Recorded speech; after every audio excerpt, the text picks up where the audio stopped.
This is a follow-up to my Anthony Joshua Kubrat Pulev post-fight video. I'm going to address and expand on some of the points I made in that video. But before I do that, I first want to talk about some of the comments that were left on that video and speak to the psychological profile that the people who left those comments actually have. I've been making boxing videos here on YouTube for over 10 years now, since back in 2010 on my old channel. And after all these years, it never ceases to amaze me how incapable most boxing fans are of being objective. And I say incapable very pointedly. I mean that literally. These people do not have the mental, intellectual, or psychological capacity to think objectively about their favorite fighter. And because they have this intellectual and psychological deficiency, they project it onto other people. I've heard some of these people actually say that they don't think it's even possible for somebody to be objective. Again, that's called projecting. They are not capable of being objective, so they just project it onto everybody. Oh, nobody's capable of it.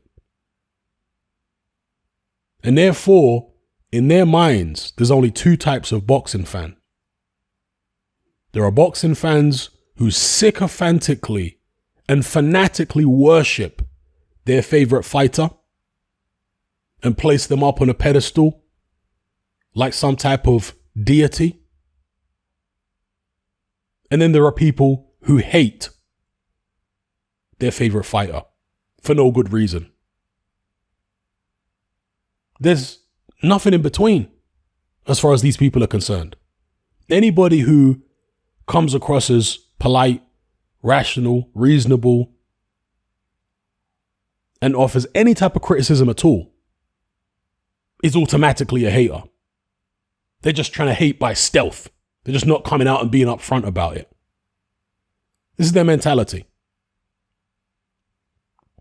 So when they come across somebody like me who is talking about Anthony Joshua,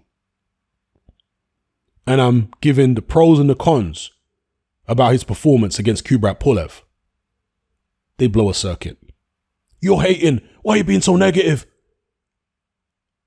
What I do on my channel here, folks, is objective analysis. It's not about being positive or negative. It's not about supporting this fighter or being against that fighter. It's about telling it like it is, irrespective of what people feel about that. If I saw something, I'm going to say it. I don't go in there with the mindset to try and be negative or to try and be positive. I make videos with the mindset of trying to be descriptive. It's just information. So it's very frustrating dealing with sycophantic boxing fans. And the majority of them are like this. It's only a minority, really, of boxing fans who have the ability to be objective. And that speaks to the fact that there's only a minority of human beings in general who are capable of being objective about many things. You see, most human beings are innately dogmatic, and they have an innate tendency to hero worship. And this goes on at every level of society. Don't think that it's only working class people worshiping musicians, sports stars, and so on. No, even when you go higher up in society, higher up in terms of education level and financial status, they're sycophantic as well. Just about different types of people, be they scientists, political leaders, and so on, businessmen, And at the same time, they're also dogmatic, just like people lower down in society. There are very naive and misguided people who would have you believe that religion is the main cause of dogmatic thinking among human beings. Nothing could be further from the truth. If you remove religion from a society, you're not going to remove dogmatic thinking because it's an innate aspect of the human psyche. When they're not dogmatic about a religion, they'll be dogmatic about a political system or political belief, or some social philosophy, or some scientific theory. See, this is why in the field of science, for example, when a true maverick, when a true trailblazer comes along, they're not met with open arms typically. Einstein, Newton, even an electrical engineer like Tesla, they're not met with open arms. They're met with fierce resistance, vicious ad hominem attacks from the scientific establishment when they first arrive on the scene with new ideas. And this is partly down to ego because, of course, many people have built their careers, written books, been on television, done lectures all around the world based upon certain paradigms. And when a new scientist comes on the scene who's actually disproving their life's work, invalidating their life's work, their ego, and of course their survival instinct, because they're thinking, if this person's theories prove to be true, then I'm going to look like an irrelevance. I'm going to be kind of humiliated. So they ferociously push back, and all of their colleagues who believed in the same old paradigm, they ferociously attack the person coming with the new paradigm, with the new theory. And this is why trailblazers, people who are the catalyst for giant leaps in scientific understanding, these people come along once in a blue moon. They're very rare. Because most people, even within the field of science, which, science as an idea is all about objectivity. The problem is, it's human beings who actually practice science, and most human beings are not capable of being objective. They are dogmatic innately. They can't think outside of the box. So the people who do think outside of the box, they get attacked. Okay? And you can see that in science, politics, and all the way down to entertainment and sport. Something like boxing, where the few of us who are capable of actually analyzing fights and fighters objectively, we are attacked by everybody. I've been called an Anthony Joshua fanboy one day and an Anthony Joshua hater the next day. Literally, from one day to the next. One day I'm a fanboy, next day I'm a hater in the minds of these people. Same thing with Tyson Fury. One day I'm a hater, next day I'm a fanboy. Because when you are objective, you're not afraid to criticize anybody. And the criticism isn't, and I'm talking about criticism as fighters now. Never mind their personalities outside the ring. Because there are some fighters who I like in terms of the way they come across. I don't know them personally, but from an entertainment perspective and the way that they talk in the public arena, there are some fighters who I like more than others. But when it comes to analyzing their career achievements, when it comes to analyzing their performances in the ring, whether I like their personality or not doesn't come into it. I'm going to be completely objective about it.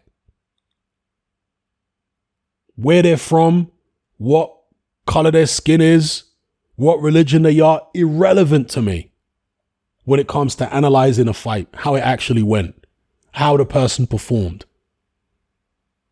It's called objectivity. And very few of us are capable of it. And we look strange to the majority. They can't get their head around the way that we think. To them, it's binary. You're either a fanboy or a hater. There's nothing in between. Now, I talk more about these kind of subjects on Patreon, and I'm much more specific. I don't talk as generally as I just did now, because YouTube isn't really the platform for that kind of stuff anymore, unfortunately. So if you want to hear me talk more and in greater depth about many subjects, very controversial subjects, if you're the kind of person who thinks outside of the box, who questions everything, who applies critical thinking and critical analysis to everything, and doesn't get caught up in dogmatic thinking, doesn't get caught up in the hive mind, in groupthink. If you're that kind of person, then come and join me on Patreon. Just go to the tier Hatman Hot Topics. There's another tier that I've got on Patreon, which is just Hatman Boxing. And that's for people who are only interested in boxing content. Now, for both tiers, Hatman Boxing and Hatman Hot Topics, I've also got Discord servers, so you can join our community, have discussions, banter, and so on. But just understand, the boxing tier is for boxing talk only. Hatman Hot Topics, that's for some deeper stuff. Some more intellectual stuff. If you're the kind of person who always goes with the status quo, who doesn't like people who are objective, who doesn't like people who critically analyze, who doesn't like people who think outside of the box, then you should avoid Hatman Hot Topics like the plague. Because the content I produce on there will destroy your mind. But if you're somebody who is willing to challenge paradigms, to think critically and question everything, then you definitely need to come and join us on Hatman Hot Topics. We've got a great community over there, Discord server, at least 2 hours of content every single week that you will not find on YouTube or anywhere else, exclusively on Patreon. You can listen via the Patreon app, which is a podcast app, download in high quality MP3, all that good stuff, exclusive live streams where I interact with everybody and we have very interesting discussions, banter, and all sorts. So yeah, just a Patreon plug there. Getting on to the Anthony Joshua Kubrat Pulev fight and expanding on some of the things I saw. I've mentioned in the past many times how when Lennox Lewis had his first career loss to Oliver McCall, it took him a long time to get his confidence back. Now, there was no immediate rematch following that McCall loss. I guess they didn't have a rematch clause in the contract, I'm assuming. But Frank Maloney, Lewis's manager, and Lewis himself were very frustrated that they couldn't get an immediate rematch. But looking back now retrospectively, that was probably a blessing in disguise, because when Lennox Lewis did return to the ring against an overweight, unmotivated journeyman called Lionel Butler, and to be fair, Butler did have a period in his career where he strung a few wins together and was considered kind of a fringe contender. But by the time he fought Lennox Lewis, loads of losses, well overweight, unmotivated. And yeah, he could punch a little bit, but not particularly dangerous. Despite that, Lewis was noticeably gun shy. He did not have the confidence or swagger that he had pre-McCall in that Lionel Butler fight. Don King talked about it after the fight, that Lewis was gun shy. I think he described it as one guy couldn't fight and the other guy wouldn't fight. The guy who couldn't fight obviously being Butler and the guy who wouldn't fight being Lennox Lewis. After that, he fought Justin Fortune, another kind of lower tier opponent. And then he gradually stepped it up. And these were non-title fights. Again, he didn't get an immediate rematch. So he was able to take his time. When you look back retrospectively, he was actually able to take his time and build himself up in terms of confidence and gradually progress back up to world level again to fighting the elite guys. He wasn't just thrown straight back in at the deep end, even though he wanted to. If you look at his performance against Lionel Butler and how gun shy he was, it's a good thing he wasn't thrown back in the deep end at that point. Boxers at the end of the day are only human beings. And the stuff that they go through, us civilians can't even contemplate. And I'm talking about the high-level professional boxers, not people like me who had a few amateur bouts, which very few people saw because I was never famous or anything like that. I'm talking about the AJs of the world who get in the ring and fight in front of tens of thousands of people, millions watching around the world.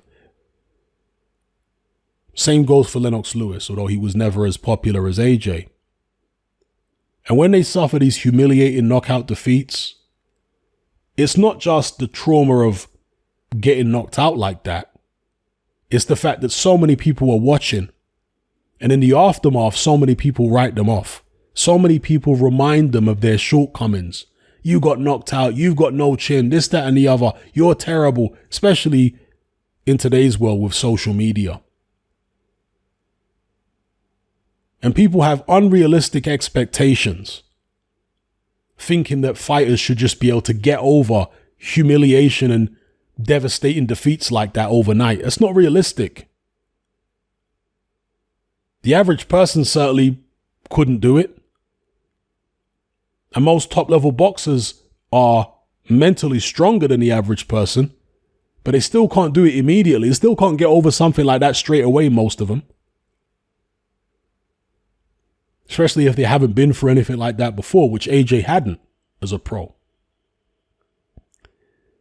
So, understandably, yes, it's going to take AJ some time. A couple people said that in the comments of my post-fight video. Yeah, of course it's going to take some time. The problem is AJ doesn't have time because they're talking about putting him in against Tyson Fury next. See, unlike Lennox Lewis, he didn't have the luxury. Yes, I'm going to use that word, luxury, of not being champion when he was coming back from a knockout defeat. When you're not champion, you can pick and choose and steadily build yourself back up. But when you're champion, you get thrown back into the deep end immediately. So, although AJ did some good things against Kubrat Pulev, I'm looking at it from the perspective of whether he's going to be ready to fight Tyson Fury next. Kubrat Pulev is not an inside fighter. Kubrat Pulev can't fight inside at all. The only danger that Kubrat Pulev poses is on the outside. So by Anthony Joshua fighting the majority of the fight on the outside by choice, because Pulev wasn't trying to stay outside. Pulev was trying to press forward and land a big right hand. He dispensed with his normal tactics of fighting a fiddly fight. He decided that he was just going to go for broke. He didn't fight out of his normal stance. If you go back and watch Kubrat Pulev against Hughie Fury, he's got his left hand out in front of him against a taller opponent, waving the left hand around and turning it into a jab. Go back and watch him against Derek Chisora, same thing. That's how Kubrat Pulev normally fights. But he wasn't fighting like that against AJ. Against AJ, he was almost fighting in a peekaboo style at times. He wasn't even trying to land the jab as much as he normally does, including against taller opponents like Hughie Fury, like Vladimir Klitschko, like Alexander Ustinov. Against AJ, it was all about the knockout. And on the outside, that's the only opportunity. That's the only danger that Kubrat Pulev really posed. So it was actually safer, believe it or not, for AJ to go on the inside against Pulev and push him back. That would have been safer for him. Because AJ is way better on the inside than Kubrat Pulev. This is not Andy Ruiz. This is a guy who, whenever he's at close quarters, he just tries to grab. He can't shorten his punches effectively to do any kind of serious damage. AJ can. So in that third round, he dropped Pulev several times. But in the fourth, he didn't come out to push Pulev back. And pushing him back and taking the fight to the inside doesn't mean he has to be reckless. It doesn't mean he has to go hell for leather and blow himself out. No, you can apply pressure and still be responsible about your stamina and responsible about your defense. This is why Peter Fury, who has shown a tremendous ability to be objective over the years when analyzing other heavyweights, this is why he said AJ should have pressed the action. And I agree, because I think Pulev was more dangerous on the outside, where he came within a whisker of clocking AJ with a big right hand several times. I think he was more dangerous on the outside, more dangerous coming at AJ than he would have been getting bullied around on the inside and manhandled. And I know AJ did that in spots, but there were many instances in that fight where AJ jumped inside, started throwing a combination, got anxious about what might be coming back or anxious about his stamina, then he left and he started, moving around the ring again. Now, AJ has improved technically, and losing the extra muscle has helped him to improve his stamina. And I understand he's trying to pace himself better now as well. But the old AJ, the pre-Ruiz AJ, was more confident in his ability up close. More confident that he could land the devastating shots and not his opponent. Now, he obviously applied it in the wrong fight against Andy Ruiz, but it wasn't the wrong fight to apply that kind of mentality in the Kubrat Pulev bout. But as I say, he was dealing with the ghosts of Andy Ruiz, and that's why he didn't do it. That's why he started letting shots go. Then he was like, okay, let me hold or let me get out, even though Pulev is not dangerous up close. By getting out, you're actually giving Pulev another chance to get you with a long right hand. And the reason this is relevant is because if he's going to fight Tyson Fury next, he can't be that hesitant on the inside. He can't be second guessing himself. Because if Tyson Fury decides to box long, you might only get one or two opportunities to do damage on the inside against him. You better make them count. When you're on the inside, you better stay there. Don't throw a few shots and then get out. You better stay there. And if Tyson Fury decides to fight him the way he fought Wilder in the rematch, coming forward, attacking AJ is going to need to have enough confidence in his own punch resistance and in his defense to stand there, block, parry, and then counter. And AJ is a very good counter puncher. In fact, he's a better counter puncher than Fury is. They've both got their strengths and weaknesses. But confidence goes a long way. And at the moment, AJ, based upon that Pulev fight, doesn't have the confidence to make the most of some of his ability and skills. Now, I did say in my post-fight video that this Pulev fight might help to restore a lot of AJ's confidence. I think he'll be more confident having come through that Pulev fight successfully than he was beforehand.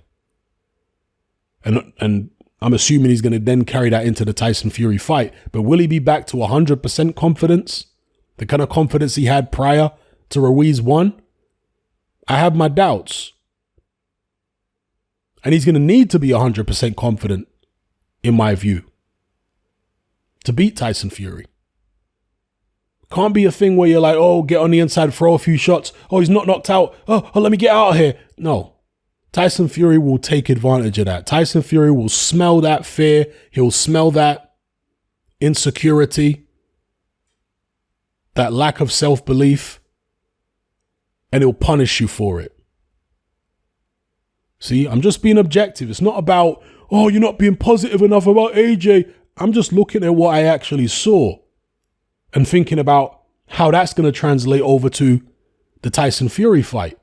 Go and look at Tyson Fury and the Deontay Wilder rematch.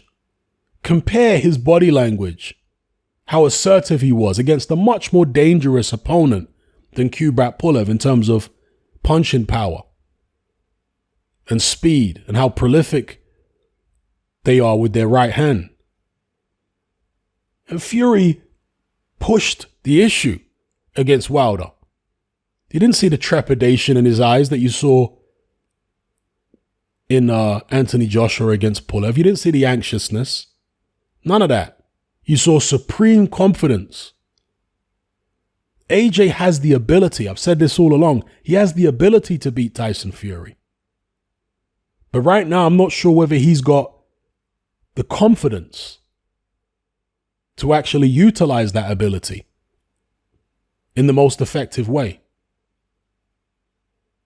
So that's where I'm coming from. It's not about hating on AJ or any of this business.